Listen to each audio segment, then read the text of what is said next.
The pyramids have been the subject of continuous investigation for more than a century. The area is home to the Great Pyramid of Giza, the Pyramid of Khafre, the Pyramid of Menkaure, and the Great Sphinx of Giza. Who had to build the pyramids? Do they hold secrets? On November 10, 1993, NBC published a documentary titled The Mystery of the Sphinx, with over 30 million viewers across the United States.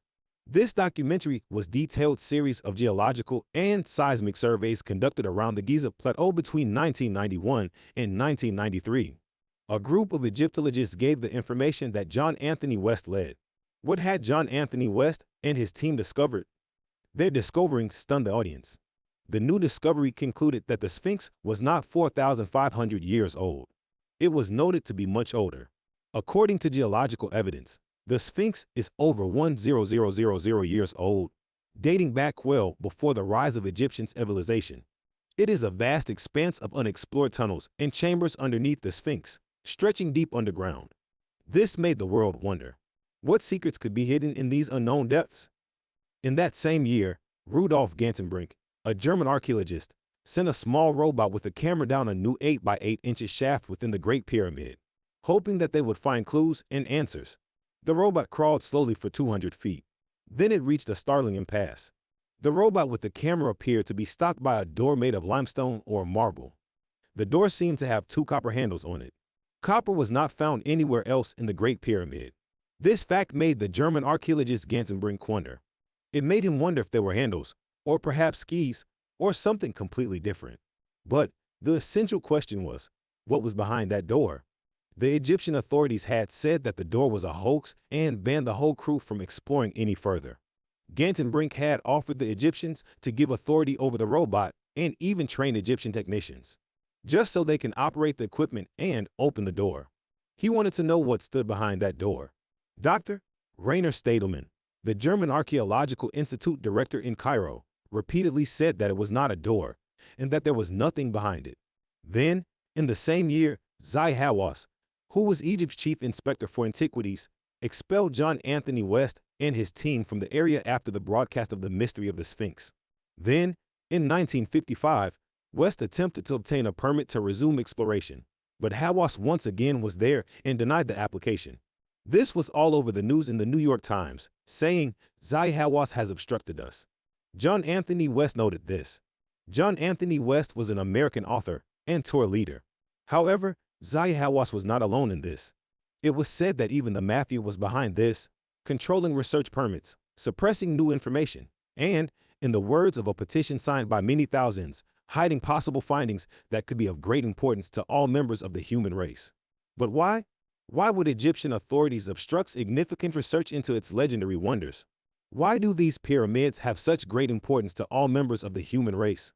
Is it possible that below the pyramids of the Giza Plateau is a history that predates ancient Egypt? There are a lot of unanswered questions. Those questions didn't start only with John Anthony West and Rudolf Gantenbrink. In 1817, the British Consul General to Egypt, Sir Henry Salt, and Giovanni Caviglia discovered something new. They found a large tomb in the Great Pyramid. This large tomb was found on the west of the Great Pyramid, and it opened up to a maze of subterranean passages. However, they weren't historians, so they had abandoned exploration of the passages. But stories of the existence of a subterranean underworld beneath the pyramids have existed for thousands of years. Stories told by travelers, historians, and even the prominent thinkers of the time. We must consider that even the ancient Greek legends had talked about a hidden above and below ground. This complex was said to be known as the Labyrinth. This complex was located at the Hawara Pyramid, 60 miles from Giza. What had the ancient Greek legends say? In the 5th century BC, Herodotus had noted, their ice salt well palaces regularly disposed of, which had communication with each other, interspersed with terraces, and arranged around 12 halls. It is hard to believe they are the work of man. The walls are covered with carved figures, and each court is exquisitely built of white marble and surrounded by a colonnade. Near the corner where the labyrinth ends, a pyramid, 240 feet in height, with great carved figures of animals on it, and an underground passage by which it can be entered. I was told very credibly that underground chambers and passages connected this pyramid with the pyramids at Memphis. Pliny the Younger was a Roman historian who wrote of a tomb deep below the Sphinx. How did he describe it? He describes it as the tomb of a ruler named Harmakhis that contains an excellent treasure. A 4th century Syrian philosopher, Iamblichus, spoke too. He gave descriptions of an entranceway to a subterranean underworld through the body of the Sphinx. He had noted, this entrance, obstructed in our day by sands and rubbish, may still be traced between the 4 legs of the crouched colossus. It was formerly closed by a bronze gate whose secret spring could be operated only by the Magi. It was guarded by public respect, and a sort of religious fear maintained its inviolability better than armed protection would have done. In the belly of the Sphinx were cut-out galleries leading to the underground part of the Great Pyramid. These galleries were so artfully crisscrossed along their course to the pyramid that, in setting forth into the passage without a guide throughout this network, one easily and inevitably returned to the starting point. However, those didn't sound like a labyrinth. Al-Masudi, historian and geographer, also wrote about the underground world. Then, an Arab writer named Daoud Lemseni recorded the existence of underground passages in a manuscript. Those are still being kept in the British Museum. Then, a British explorer named Andrew Collins said, ancient funerary texts allude to the existence of a subterranean world in the vicinity of the Giza pyramids. This is suggested to be true because of its name. In ancient times, Giza was called Rostu. What did Rostu mean? Rostu translated means mouth of the passages and the gateway to the duat, or the other world. Everyone might doubt that a whole underworld exists beneath the Giza Plateau. But the most important question is, what is it for? Who had built this? A famous American psychic named Edgar Cayce, known as the Sleeping Prophet, created an interesting confession. In the 1930s, he claimed that he had a vision that the Sphinx was not 4,500 years old. Then, how old was it? Edgar Cayce noted that he had had a vision, and he was told that the Sphinx was over 1,000 years old. He had said that beneath it was the Hall of Records, which contained ancient knowledge and wisdom. It was said to contain the true history of the human race. Could we believe those, or were these the ramblings of a lunatic? What do you think? In the early 300 BCE, Cranor, a Greek philosopher, shared about pillars of stones that lined passageways under the pyramids. Then, the Roman historian, Ammianus Marcellinus, believed that the subterranean walls beneath the pyramids were designed to preserve knowledge through the Great Flood. Masoudi wrote in the 10th century and had noted, written accounts of wisdom and acquirements in the different arts and sciences were hidden deep under the pyramids. They might remain as records for the benefit of those who could afterward comprehend them. Then, he said, in his own words, I have seen things that one does not describe for fear of making people doubt one's intelligence.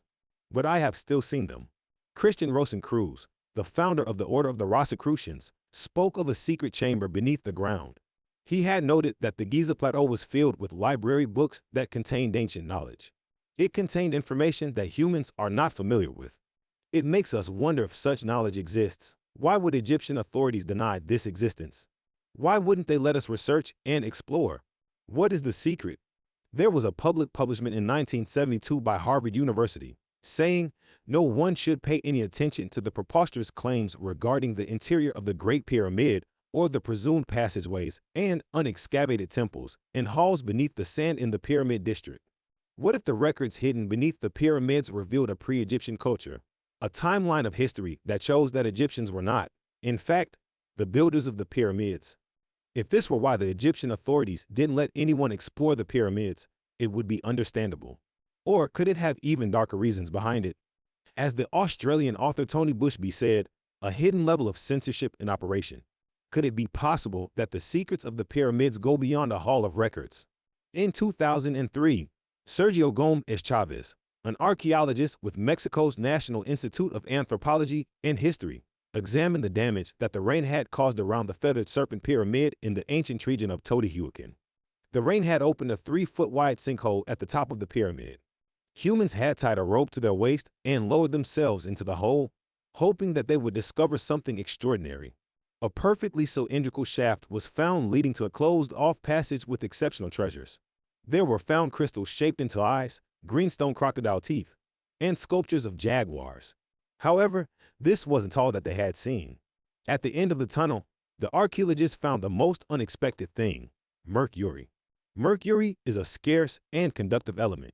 Today, we use mercury in electronics and automobiles. However, The presence of this dangerous substance made the scientists wonder. Ancient Hindu texts noted that liquid mercury was part of the propulsion system, which the gods had used for their flying chariots. It is not a big coincidence that liquid mercury was found in a temple built to honor Quetzalcoatl, the feathered serpent god that came down from the sky. Years had gone by, and Chavez used a radar device to create an underground map. This map contained an extensive collection of tunnels and chambers under the pyramid. Then, the Pyramid of the Moon and the Pyramid of the Sun, also in Teotihuacan, have had similar subterranean underworlds mapped using electrical resistance technology. The pyramids appear on every continent, and it makes us question how many of these pyramids have a similar subterranean world beneath them. How many more examples would humans find if we were allowed to explore them? In 2005, an extensive tunnel and chamber network was found beneath the Bosnian Valley of the Pyramids. Then, in 2014, archaeologists uncovered a hidden underground tunnel system running from the Peruvian city of Cusco to the Pyramid of Intihuatana at Machu Picchu. It makes us wonder, why are there similar pyramid structures with similar subterranean underworlds? In 1891, Nikola Tesla, a Serbian-American inventor, electrical engineer, and mechanical engineer, took the stage at a conference in New York City. He presented a lecture to the American Institute of Electrical Engineers. What did he do there? In each hand, he held a light bulb. They were not connected to any wires, yet they glowed brightly. Tesla had explained, saying that the electricity was being transmitted through the air. The electricity was transmitted from two large pieces of metal he had set up on either side of the stage. Nikola Tesla noted how one might increase the scale of this effect over a broader area, possibly even the whole world. After years of working, Tesla, in 1905, had completed the assembly of the 187-foot-tall Wardenclyffe Tower in Shoreham, New York. A root system held up this giant tower. Tesla had explained, saying, "In this system that I have invented, the machine must get a grip of the earth. Otherwise, it cannot shake the earth. It has to have a grip so that the whole of this globe can quiver." Tesla had the idea of pumping the planet with electricity. This way, it would intermingle with the natural telluric currents that move throughout the Earth's crust and oceans. The question is, what would this tower do? The tower would project energy skyward through its huge metal top into the electricity-friendly ionosphere some 50 miles up. Tesla believed that he could harness the energy lodged within the Earth and transmit it all over the globe. This would provide the entire planet with unlimited, free energy. So, in 1905, Nikola Tesla filed a patent in the United States titled, "The Art of Transmitting Electrical Energy Through the Natural Medium." It was something extraordinary that would change everything. However, not everything went according to the plan. That same year, Nikola Tesla got abandoned by his financial backer, and the whole project collapsed into pieces. Who was Nikola Tesla's financial backer? Nikola Tesla's financial backer was one of the wealthiest people on Earth, John Pierpont Morgan. He had become rich by financing the captains of oil and industry. However, Nikola Tesla's unlimited energy plans have mostly been forgotten or suppressed. Were these his actual plans? We must consider that Nikola Tesla had always been fascinated by the Egyptian pyramids. He spent most of his life studying them, writing, and thinking about them. He had an obsession with the Egyptian pyramids. But the question is, why? Why was he so obsessed? In 1905, Nikola Tesla revealed a patent, including his unlimited energy device design. He had named it Tesla's electromagnetic pyramid. Why this name? If we compare this electromagnetic pyramid, the Wardenclyffe Tower, with the construction of the Great Pyramid of Giza, we can easily see that these two resemble. There was one time when the Great Pyramid was covered by an outer layer of white tuffle limestone, blocks that fit together so perfectly. White tuffle limestone is unique. However, it does not contain magnesium. These casing stones would have perfectly insulated whatever was inside the structure. However, beneath the casing stones, the pyramid is built on a different type of limestone. Another kind of limestone is known to increase its electrical conductivity. The pyramid's passages and their underground tunnels are lined with granite. This is very strange. Granite is one of the hardest stones to work with. Another strange thing is that there was no source of granite anywhere near the area. The 8,000 tons used in the pyramid must have been shipped there by boat from Aswan, 500 miles away. Did granite serve some specific purpose? Granite is also known to be radioactive. It is filled with quartz crystal, well known for piezoelectricity, like a quartz wristwatch that can be charged only by shaking it. What could these unusual materials used in specific situations mean? Giza Plateau sits on top of a system of underground rivers. Interestingly, it has been shown that thousands of years ago, the Nile River ran right past the pyramids. It makes us wonder, is there a possibility that the pyramids were built to harness the piezoelectricity of the currents of these rivers? A study got published just 2 years ago by an international research group. A study in the Journal of Applied Physics showed that the Great Pyramid could concentrate electromagnetic energy in its internal chambers and under its base. Had the humans begun to put the pieces of the endless puzzles together? How was this theory described as? The theory was described this way. The water from the underground rivers travels through the subterranean tunnels, up into the limestone through capillary action. Then, the pyramid's construction creates an internal 3D field of harmonic vibrations. This provides space to allow the energies to mingle within. The pyramid's apex creates a spin field within its center, and once power has entered, it careens off the 5 identical angles. It is projected in a beam towards the center, where a pillar of the fused vibrations occurs. On the other hand, in Tesla's Wardenclyffe Tower, the energy is drawn from the Earth and projected skyward. A gold cap topped the Great Pyramid. And as everyone might know, gold is one of the most electrically conductive materials on Earth. The gold top provided a path for electricity to shoot up into the ionosphere, like the 55-1 metal ball that topped Tesla's tower. The similarities between Tesla's plans for unlimited energy and the Great Pyramid's construction have led many to speculate that the Great Pyramid of Giza was an ancient power plant. A power plant to project energy could be harnessed at individual locations. Many were curious about the appearance of obelisks around the whole world. Obelisks were made of granite and topped with quartz. These obelisks could have acted much like Nikola Tesla would suggest antennas could, tapping into the energy conduit produced by the Great Pyramid. Another interesting fact is that Egypt is known as electrical through the story of Moses in the Bible. Moses was one of the pharaoh's closest advisors, and he would have been privy to all the ancient secrets of Egypt. It could have been the secrets of energy if such secrets did exist. Many had said that the biblical Ark of the Covenant, described in the book of Exodus, was a gold-covered wooden chest containing the 2 stone tablets of the 10 Commandments, is a metaphor for the superconductor at the core of the Great Pyramid which powered ancient Egypt. Moses took the Ark of the Covenant with him when he fled Egypt, rather than having received the 10 Commandments from a mountaintop. Why did he do that? It was a possession that made Egypt great. Moses would have been pursued ruthlessly by the Pharaoh. However, this might just add a twist to the whole story of Moses. The story of Moses parting the Red Sea. It had made everyone wonder, what type of electrical wizardry could this be a metaphor for? Historical references show that during the reign of Ramses II, Egyptian civilization reached its peak, the pharaoh at the time of Moses, before collapsing shortly after that. However, some might believe that it is not that complicated. It might be said that the Great Pyramid is simply a tomb, which means that it has no secret purpose or metaphorical history. Many pyramids are believed to be so. However, the Great Pyramid does not contain things found in the other Egyptian tombs. There weren't found any extravagant artifacts or opulent wall art, no sealed entrances, and there were not even any mummies. If none of those things were found, then why was it there? What was the reason? Could it be that it indeed was a power plant? The oldest electric batteries known were found near Baghdad, Iraq, 2,200-year-old. Or, let's consider the ancient Egyptian carvings and art that appear to depict giant light bulbs like the ones found in the Dendar Temple. Geologist describes his experience in the underground tunnels below Giza. He had noted, "We came to a chamber. When we entered, it became automatically illuminated by a tube's light, the height of one man's hand and thin, standing vertically in the corner. As we approached the tube, it shone brighter. The slaves were scared and ran away in the direction we had come. When I touched it, it went out. We made every effort to get the tube to glow again, but it would no longer provide light."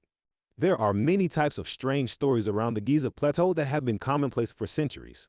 In the 9th century, the Egyptian governor Ahmed bin Tulun described a globe of glass discovered in a tunnel under the Great Pyramid.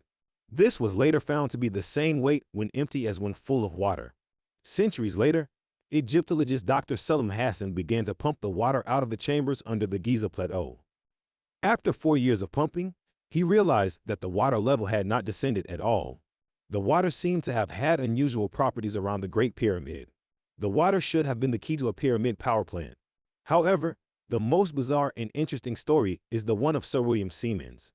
Sir William Siemens was a British inventor. He had climbed to the top of the Great Pyramid in the late 1800s. As he and his crew had reached the summit, they had noticed that something strange was happening. Every time they raised their hand with fingers spread, complaining of a shrill ringing noise would be felt in their ears. Sir William Siemens raised his hand and immediately felt a prickling sensation. After some moments later, he wanted to take a sip of wine. However, when he tried to do that, he received an electric shock the moment his lips touched the bottle. Then, he thought of an idea.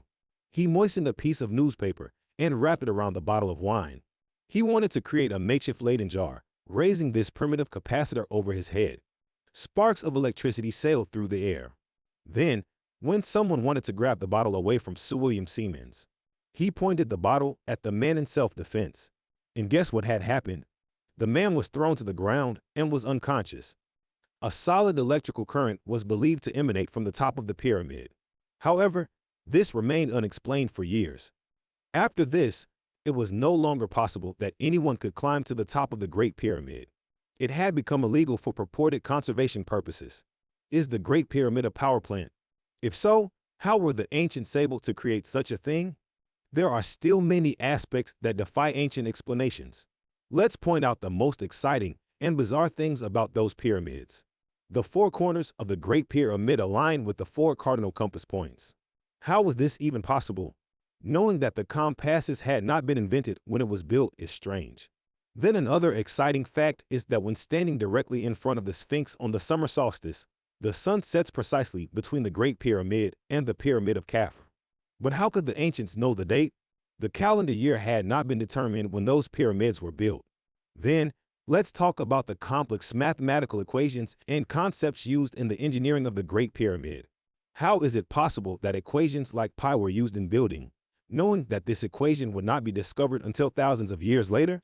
It has been concluded that whether a power plant or not, the Great Pyramid and many of the other pyramids across the world should have been impossible for the ancients to build. There are just too many unanswered questions. How were they made?